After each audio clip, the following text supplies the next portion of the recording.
card reading ki video ma yeng se ko si card reading se kitang aina sum nungda weram hap ke sigi pochina nungda weram natraga nungdang gumba yeng bina ba aduna sigi ano boina hapa ge ko nungti yuna ayuk ki message sama le ko se nungdang ge haida ayuk tang sai ge koina kenoma nang hoda ba ko lawda ba chin ba ko ba ma le ko nungdang gumba yeng bina ba se nungda weram pung manga tor sa da post tong no ko na ge ko adu se yes or no khatang oi se ba hayeng aina chatori ba se yes natraga no natraga haidi kari keno la ke ha ba du gi matang da haidi yes or no card khatang oina oidoni ko adun sisna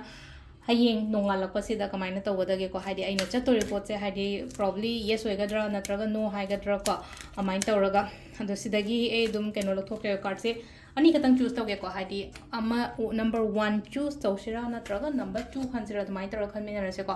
1 khanba nga yenga se ko 1 khanba yamna sangba reading di oira ko se laktoi se yamna sangba yamna keno taw reading di oira ko just yes or no gi answers to ni ko se laktoi je ko hayeng aina chatken khale se haidi yes answer si bu yes oido deba natraga mi sina bu no hairak toriba kai hai dorige ha ba ko silai se ko aham ba ko unlikely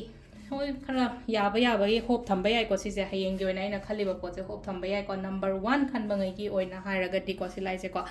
number 2 ko number 2 choose to bangai gi oina silai se chalo to nang na to ge haina khali ba som na to ge na khan bi yo ko to hayeng do chalo silai na ko hadi stop hai tar ko hadi han gano ning han gano kot gano haina dumai taro ko lai ko asilai re no mo watling gi reading hayeng se yes or no hadi kamai to goda ge have to prepare to ro ngasi nung dang gi hona preparations gum to biraga dumai na gum to na bai tamakta sisna just normal simple guidance ko asilai re ma'am thank you